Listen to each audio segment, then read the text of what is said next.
नमस्कार दोस्तों, स्वागत है आपका हमारे YouTube चैनल पे। और जितने भी न्यू व्यूवर्स हैं वो कृपया कर सबसे पहले सब्सक्राइब करें और हमारे चैनल से जुड़े, ताकि आपका जितना भी कॉम्पिटिटिव एग्जाम हो उसको आप निकाल पाए। तो आज का हमारा टॉपिक है ट्रिग्नोमेट्रिक रेशियो, और इसमें हम लोग पढ़ेंगे साइन थीटा कॉस थीटा क्या होता है, कैसे निकालते हैं, और इसके बाद हम लोग हाइट एंड डिस्टेंस से कुछ सवाल बनाएंगे। तो सबसे पहले बताइए, ये एक ट्रायंगल है, ठीक है, ए बी सी और ये 90 डिग्री है। यहाँ पे थीटा है। और अब बात करें साइन थीटा की, ठीक है, कॉस थीटा की, ये क्या होगा। फिर बात करेंगे हम लोग इसमें टैन थीटा क्या होगा, कॉट थीटा क्या होगा, फिर सेक थीटा क्या होगा और कॉसेक थीटा क्या होगा। इस ट्रायंगल में अगर ये थीटा है, इसको हम लोग बोलते हैं बेस। ये बेस हुआ। इस बेस पे जो परपेंडिकुलर ये है, परपेंडिकुलर मतलब 90 डिग्री एंगल बना के जो ये साइड है, इसको हम लोग बोलते हैं परपेंडिकुलर, ठीक है, इसको परपेंडिकुलर बोलते हैं। इसको बोलते हैं हम लोग हाइपोटेनस।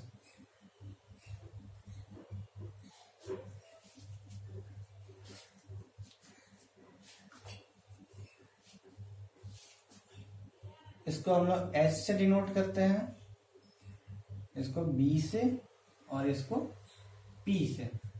पहला अल्फाबेट जो हो गया H, हाइपोटेनस का H, इसका बेस का पहला अल्फाबेट हो गया B, और इसका P। बात करें साइन थीटा की, तो इस फिगर में साइन थीटा होगा हमारा P/H,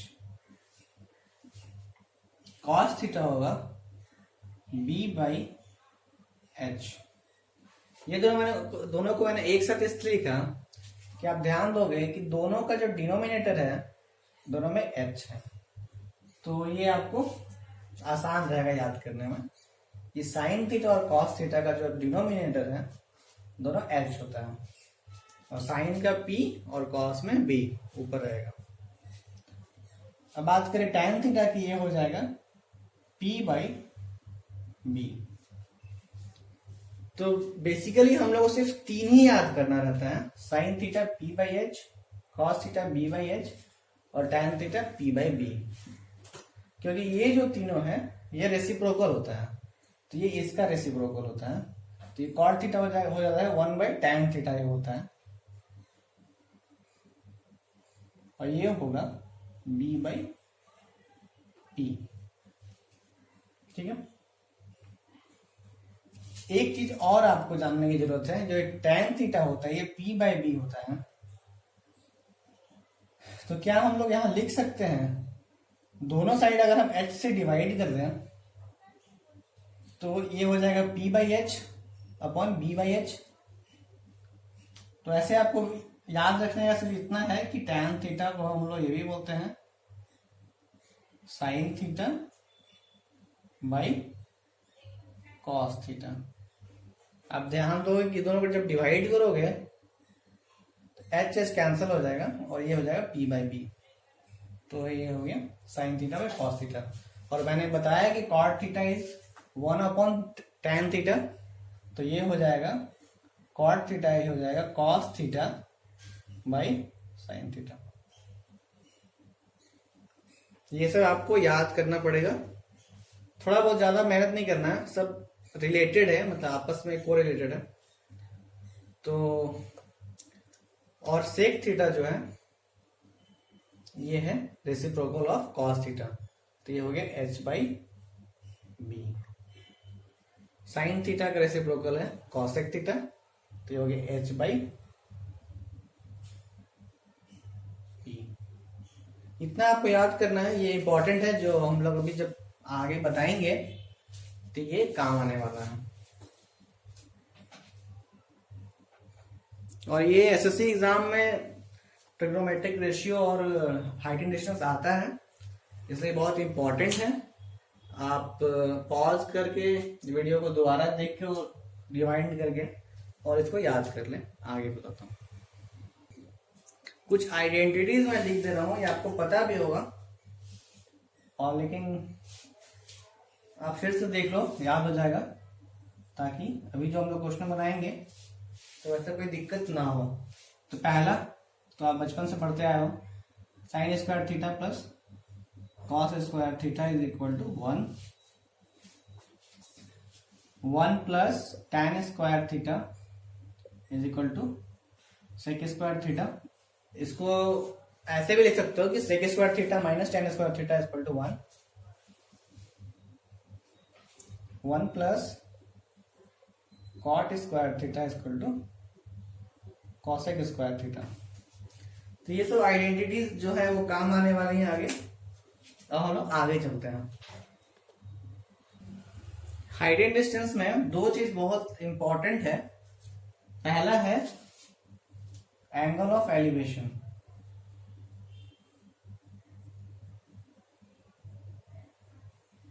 ठीक है। तो एंगल ऑफ एलिवेशन मतलब क्या होगा, इसमें क्वेश्चन में बहुत बार आएगा कि एक पोल है, सपोज करो ये पोल है और ये ग्राउंड है। इस ग्राउंड पे कोई एक ऑब्जर्वर है, सपोज करो ए। ये जो ऑब्जर्वर है इस पोल का टॉप पे देख रहा है, ठीक है। तो ये सपोज करो इसका टॉप बी है और यहाँ पे 90 डिग्री पोल ग्राउंड पे परपेंडिकुलर खड़ा है, ठीक है। कभी कभी आएगा कि एंगल में कुछ खड़ा है तो उसमें देखा जाएगा कैसे करेंगे हम लोग। तो 90 डिग्री यहाँ पे है, तो एंगल ऑफ एलिवेशन बोलता है ये जो ऑब्जर्वर है यहाँ से ये जो देख रहा है, तो ये जो एंगल है इसको हम लोग बोलते हैं एंगल ऑफ एलिवेशन, ठीक है।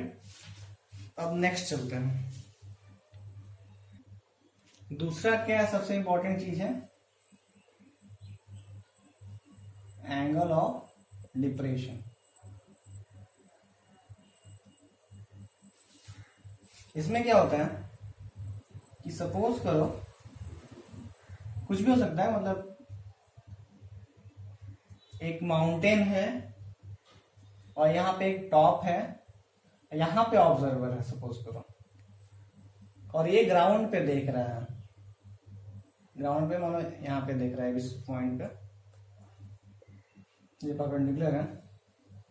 तो इस ग्राउंड के पैरेलल एक अगर हॉरिजॉन्टल लाइन ड्रॉ करें पैरेलल, ठीक है, तो ये जो एंगल बना रहा है थीटा, इसको हम लोग बोलते हैं एंगल ऑफ डिप्रेशन, ठीक है।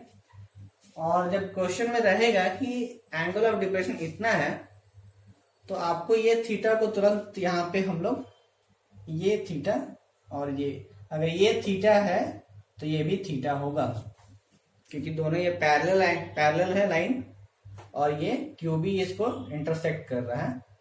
तो यहाँ पे जो थीटा एंगल बनता है वही एंगल ये थीटा बनता है। तो जब भी हम हाइट एंड डिस्टेंस में ऐसा क्वेश्चन बनाएंगे कि एंगल ऑफ डिप्रेशन दिया हुआ है, तो हम मान लेंगे कि ये एंगल थीटा है, ताकि हमको बनाने में ईज ऑफ कैलकुलेशन के लिए, ठीक है। अब आगे हम सवाल पे आते हैं। क्वेश्चन क्या बोलता है, the angle of depression of two ships from the top of light house are 45 degree and 30 degree towards east. इसका मतलब ये वर्ड मुझे बोला टुवर्ड्स ईस्ट, इसका मतलब क्या हुआ कि दोनों सेम मतलब सेम डायरेक्शन में है। कभी हो सकता है कि लाइट हाउस यहाँ है और एक इधर हो एक उधर हो, बट वर्ड ईस्ट मतलब दोनों एक ही तरफ है, ठीक है। तो ये भी ध्यान देना है कि वो जो ऑब्जेक्ट है वो कितने दूर पे है, किस डायरेक्शन में है, ये इंपॉर्टेंट होगा। तो हम मानते हैं इस क्वेश्चन के लिए, इसको ऐसे बनाते हैं, ऐसे बनाते हैं इसको कि सपोज को लाइट हाउस है ये ए बी, और डायरेक्शन का मतलब नहीं, बस ये समझना है कि एक ही तरफ है। इसको आप इधर ही बना सकते हैं, एक ही चीज है, ठीक है। और 45 डिग्री यहां बनेगा और ये 30 डिग्री। ये एक कॉमन सेंस लगाना है आपको। जो बड़ा एंगल होगा वो इसके बेस के करीब होगा। अगर बोलता है कि 60 डिग्री बना रहा है तो हम यहां ड्रॉ करते हैं, ठीक है। ये आपको ध्यान देना है। तो ये 45 डिग्री जो था वो करीब में बनाए, और ये जो 30 डिग्री है वो दूर पे बनाए। क्योंकि आप ऐसे भी सोचो, जैसे ये बढ़ते जाएगा तो ये 90 डिग्री हो जाता है, जो ये 90 है, मतलब ये बढ़ते बढ़ते बढ़ते 90 हो रहा है, समझ गए आप लोग। और ये घटते घटते घटते घटते घटते 0 की ओर जाएगा।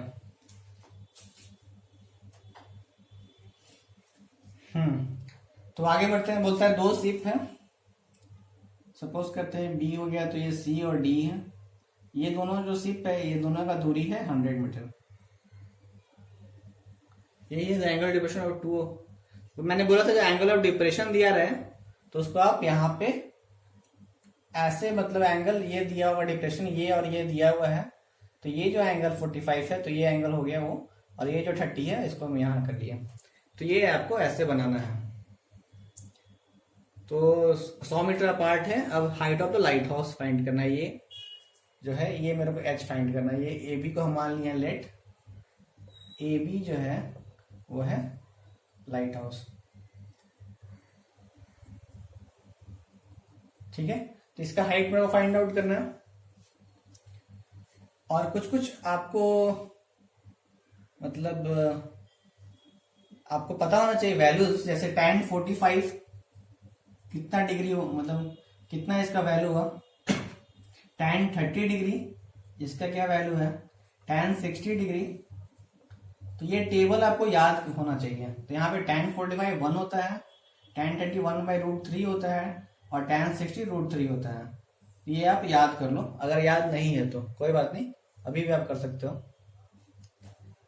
तो जहां भी tan 45 दे, सॉरी जहां पे एंगल 45 डिग्री है, तो आपको ये समझ लेना है, क्योंकि ये tan 45 1 होता है, और tan होता क्या है, tan थीटा मैंने बताया था p/b होता है। तो ये जो tan 45 डिग्री होगा ये होगा p/b। थीटा तो कुछ भी हो सकता है, लेकिन tan 45 का वैल्यू होता है 1, तो ये 1 लिख लिया हम लोग p/b। तो इसका मतलब क्या होगा कि p बराबर b, ठीक है। तो ये यहाँ पे मेरा परपेंडिकुलर h है, ये p है, ये b है, तो ये h है, तो ये भी h हो जाएगा, ठीक है। इस ट्रायंगल का से हम बात कर रहे हैं, ए बी डी ट्रायंगल में। अगर tan थीटा ये लेंगे 45 लेंगे तो ये h है, तो ये भी h हो जाएगा। तो आप कहीं भी जब हाइट एंड डिस्टेंस बनाओ, कहीं भी आपको यहाँ पे 45 डिग्री दिखे, कहीं भी एंगल 45 दिखे, तो आप ये मान लेना कि ये जो लेंथ है परपेंडिकुलर में वही लेंथ ये बेस का हो जाएगा। अब आगे बढ़ते हैं। आप मेरे को 100 का यूज करना है, और 100 का यूज करके बनाना है।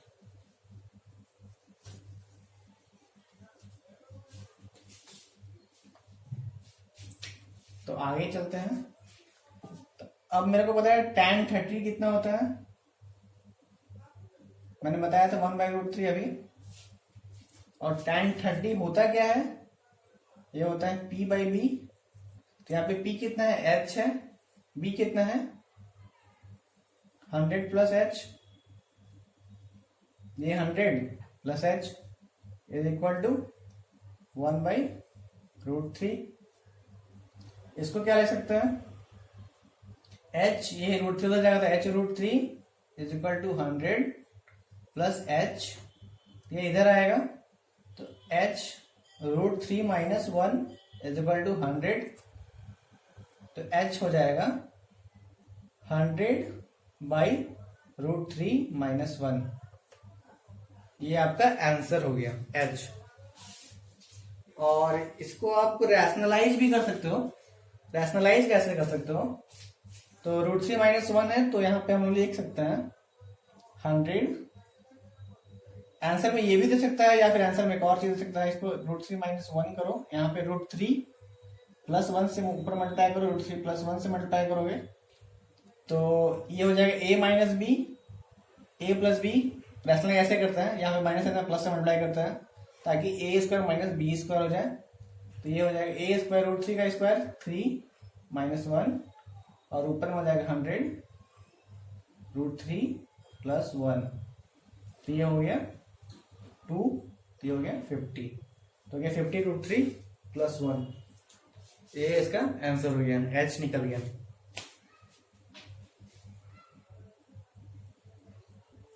तो आज की वीडियो में मैं बस बेसिक बताना चाहता था, हाइट रिलेशन होता क्या है, और कुछ एंगल ऑफ एलिवेशन क्या होता है, एंगल ऑफ डिप्रेशन क्या होता है, और tan का 45, tan 60, tan 33 कितना होता है, और आइडेंटिटीज का फॉर्मूला क्या होता है, ये मैं बताना चाहता था। तो आज का वीडियो में सिर्फ बेसिक्स है, और इस पे प्रॉपर जो हाइट रिलेशन है कुछ क्वेश्चन का सेट में बताऊंगा, जो वो सारे डिफिकल्ट क्वेश्चंस और सारे इजी क्वेश्चन मिक्स रहेंगे, वो मैं नेक्स्ट वीडियो में बताऊंगा। So thank you for watching and keep supporting and subscribe to